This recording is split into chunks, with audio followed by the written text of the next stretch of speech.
Hi everyone, welcome to college update zone. तो दोस्तों इस वीडियो में हम देखेंगे semester 4 BA political science honours DSC के अंदर आपका एक सब्जेक्ट है concept in comparative political analysis. तो दोस्तों इस वीडियो में हम इसके डिस्कस करेंगे मोस्ट इंपोर्टेंट क्वेश्चंस एंड 2024 के इसके लेटेस्ट क्वेश्चंस पेपर देखेंगे एंड इसके साथ साथ हम इसके लेटेस्ट एग्जाम पैटर्न देखने वाले हैं, आपके कौन से लेटेस्ट एग्जाम पैटर्न रहेगा एंड इसके साथ हम इसके सिलेबस देखेंगे, आपके टोटल इसमें कितने यूनिट्स हैं। तो दोस्तों आप वीडियो को बिना स्किप किए एंड तक जरूर देखना, इन क्वेश्चंस को जरूर तैयार कर ले आपके मोस्ट प्रोबेबली एग्जाम में आने का।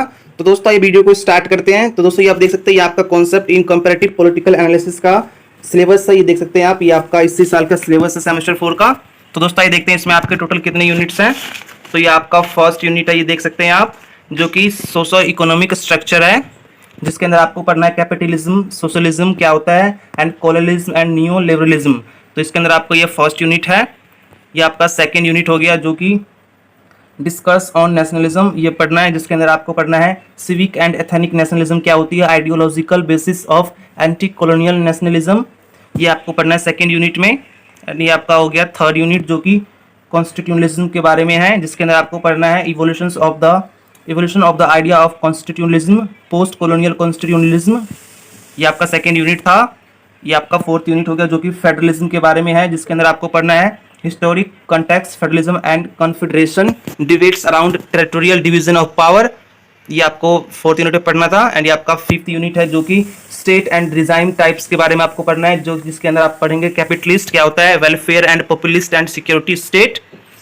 एंड ये आपका सिक्स्थ यूनिट है जो कि इलेक्ट्रोल सिस्टम के ऊपर है, जो कि जिसके अंदर आप पढ़ेंगे डेफिनेशन एंड इसके प्रोसीजर क्या है and types of electoral system क्या है, इनको पढ़ना है आपको इस यूनिट में। एंड ये आपका लास्ट यूनिट है जो कि सेवंथ यूनिट है पार्टी सिस्टम, जिसके अंदर आप पढ़ेंगे historical context of emergence of political parties. तो पॉलिटिकल पार्टीज के इमरजेंस के हिस्टोरिकल कंटेक्स्ट क्या है एंड टाइप्स ऑफ पार्टीज क्या होते हैं एंड पार्टी सिस्टम क्या होते हैं। तो ये दोस्तों ये आपका सिलेबस था, ये आपका सेवंथ यूनिट था। तो इसमें आपके टोटल 7 ही यूनिट दिए गए हैं।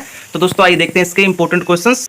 तो ये आपका concept in comparative political analysis का क्वेश्चंस पेपर है, ये आपका 23 जून 2024 का है, ये लास्ट मंथ का आपका क्वेश्चंस पेपर है।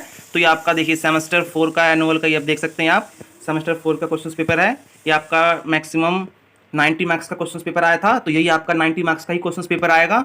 एंड ये आपका 3 घंटे का समय मिला था करने के लिए, तो आपको भी 3 घंटे का समय मिलेगा। एंड इसमें आपको 10 क्वेश्चंस आएंगे, जिसमें से आपको 5 क्वेश्चंस अटेम्प्ट करने एंड एवरी क्वेश्चंस आपके 18 मार्क्स के होंगे। तो दोस्तों आइए देखते हैं इसके इंपॉर्टेंट क्वेश्चंस।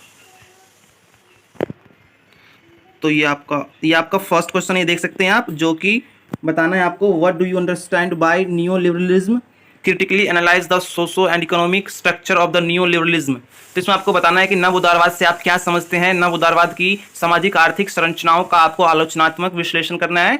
एंड ये आपका सेकेंड क्वेश्चन है जो कि discuss various factors leading to the growth of socialism. तो इसमें आपको बताना है समाजवाद के विकास के लिए अग्रणी विभिन्न कारक क्या क्या है, इस पे आपको चर्चा करना है।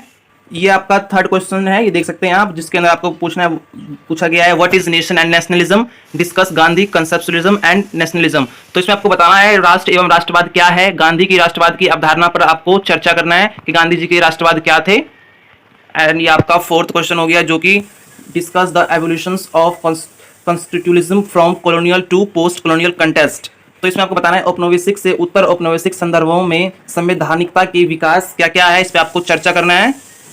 ये आपका फिफ्थ क्वेश्चन है जो कि explain the origin, evolution and functioning of federation in modern times. तो आधुनिक समय में संघों की उत्पत्ति, विकास और कार्यप्रणाली पर व्यवस्था कीजिए। तो इसमें आपको बताना है कि आधुनिक समय में संघों की उत्पत्ति कैसे हुई, विकास और कार्यप्रणाली क्या क्या है, इस क्वेश्चन में आपको बताना है।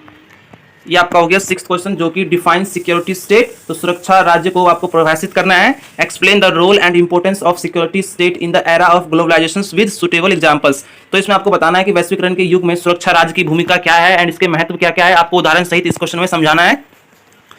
ये आपका सेवंथ क्वेश्चन हो गया जो कि what is electoral system, distinguish between different types of electoral system. तो निर्वाचन प्रणाली क्या है, विभिन्न प्रकार की चुनावी प्रणाली के बीच अंतर बताइए। तो इसमें आपको बताना है कि निर्वाचन प्रणाली क्या है एंड इसके जो चुनाव प्रणालियों के बीच अंतर आपको बताना है, विभिन्न प्रकार के चुनाव प्रणाली क्या है, इसके बीच अंतर बताना है आपको इस क्वेश्चन में। एंड ये आपका एट्थ क्वेश्चन है जो कि educate the basic characteristics of the different party systems, discuss the importance of multi party system in modern democracies. तो इसमें आपको बताना है विभिन्न पार्टी प्रणालियों की बुनियादी विशेषता क्या क्या है, इसमें आपको क्वेश्चन में स्पष्ट करना है। एंड आधुनिक लोकतंत्रों में बहुदलीय प्रणाली के क्या क्या महत्व है, ये आपको इसमें लिखना था। इसका 9th क्वेश्चन है जो कि describe welfare state, comment on the indispensability of welfare state in contemporary times. तो कल्याणकारी राज्य क्या है आपको वर्णन करना है इस क्वेश्चन में, एंड समकालीन समय में कल्याणकारी राज्य की अपरिहार्यता पर आपको टिप्पणी करना है। तो ये आपका 9th क्वेश्चन था। तो ये आपका 10th क्वेश्चन है जो कि शॉर्ट नोट्स के ऊपर आया है, आपको किसी दो के ऊपर शॉर्ट नोट्स लिखना है। तो आपका फर्स्ट है डीकोलोनाइजेशन, जिसको हिंदी में विउपनिशीकरण बोलते हैं, एंड बी है आपका फैनन ऑन नेशनलिज्म। तो राष्ट्रवाद पर फैनन के क्या तथ्य थे, क्या राय थे, इसको बताना है आपको। एंड आपका सी हो गया पॉपुलिस्ट स्टेट, लोक लुभावन स्टेट क्या होता है ये आपको बताना है। एंड ये आपका डी है जो कि लास्ट है टू पार्टी सिस्टम। तो दोस्तों ये आपका क्वेश्चन पेपर था concept in comparative political analysis BA political science honours का।